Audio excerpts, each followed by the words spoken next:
Good afternoon, welcome again. I'm Mike Perkowski with TechTarget. I'm your host today. Thank you for joining us. Self-healing data centers, digital touch, the age of context, succeeding in the cloud, IT-led innovation. What do these 5 things have in common? Well, a hint, they are not the latest reality shows starring the Kardashians. They are, in fact, our topics for discussion today in the first ever production of LuminariesLive. LuminariesLive is designed to be a fast-paced, quick-hit discussion of emerging technologies and applications that are reshaping how we live, work, play using technology. Things are changing in dramatic fashion, faster than we ever would have thought, and each of these 5 luminaries will spend 5 minutes talking to you about some exciting and thought-provoking new aspect of technology that hopefully will get you considering new things as you go through the next 3+ days of CAWorld. So with that, I'm going to bring up momentarily our first speaker, and we're going to go through the other 4 quickly after him. Robert Scoble from Rackspace has a job that I think many of us sort of envy. He is the Startup Liaison Manager, which he's well served because, as he himself says, he is a self-proclaimed Silicon Valley geek who has been helping to build online communities. Now, believe it or not, we actually have had online communities since at least 1985 when he got started. So with that, it's my pleasure to bring up Robert Scoble.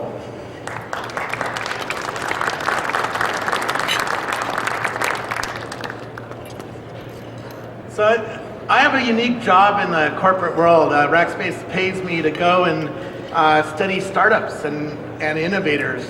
Here I was hanging out with Sergey Brin, who showed me his Google Glass 6 months ago, or something like that. And I started seeing last year a few trends that I call context or contextual systems. And it's 5 things that are changing our world and are going to change our world over the next decade. So what are they?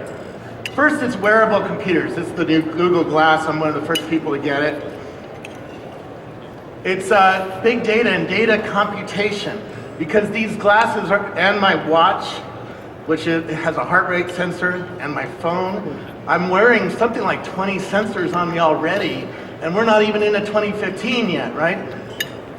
That is spraying a lot of data to Google Plus and other cloud services. In fact, if I take a picture, that picture will automatically go up to Google Plus. It's also sensors. We're seeing sensors that we can put on our thermostats, like the Nest thermostat. We're seeing sensors that we can study whether we watered our plants enough. I just bought some Cube sensors that study my air quality at my house and at my work. I'm going to know more about Rackspace's air quality than probably Rackspace knows, which is sort of funny. That comes right to my iPhone. It's also social network data. There's 1 billion tweets every 36 hours or so right now, and that number is doubling, just like Moore's Law doubled the number of transistors on a chip every 18 months. And we're seeing location data doubling every 18 months as well, through Waze, Google Maps, Foursquare, Facebook check-ins, and stuff like that. All the stuff that our startups and other people are doing. You mash these 5 things together, and it brings a new world to us, a highly anticipatory world for consumers. So my Google Glass is telling me that in half an hour I have another meeting with the press conference here. And Google Now tells me all sorts of things, like the traffic on the way home is really bad right now. More are coming. I'm playing with a lot of apps like the Tempo calendar app that tells me all sorts of stuff about my calendar. It means, so for consumers, it means 2 things. It means you're getting a highly personalized world and a highly anticipatory world. For companies, it means 2 things. That you're gonna see your company in very, very sharp detail. How many people have used Uber or something like it? So Uber lets me order a ride in San Francisco. I get to see all of the rides that are available in San Francisco, but the CEO, Travis, showed me He gets to see all the customers in San Francisco. He knows everything about his company from a mobile phone, and that's going to be a driving thing that we're going to want our companies. You know, Rackspace's CEO is going to ask for that. I want to see every customer in my phone, and I want to see it in deep detail. Companies are also going to see the customer in very deep detail. Today I live right near Ritz-Carlton, and I've been there 250 times according to Foursquare because I check in there.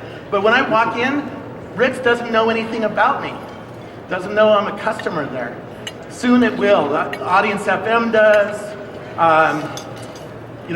And there's many services. TagWhat shows me deals as I walk around because the Ritz can offer me deals.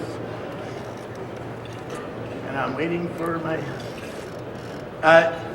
These new sensors are going to bring new kinds of games and new kinds of experiences. The Google Glass is already changing my life as I walk around here.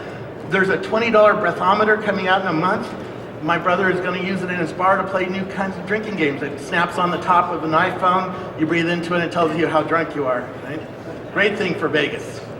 It's augmented reality. You're going to be able to point a phone or a tablet at a physical object and augment it. It's better health. You're going to have a sticker or a watch or a wearable computer that's going to watch your health. It's a new kind of marketing. Vintag watches anytime you say something about wine, it builds a profile about you, and it shares that context with wineries. It's really a pretty interesting company. So what does this mean? It means if you don't know anything about your customer, when they come in the front door, you will in 5 years. You're gonna be asking your CTO to find you more data on your customers and get that more and more sharp detail. Because that's how you're gonna offer people like me really interesting new experiences as I walk around. So thank you very much.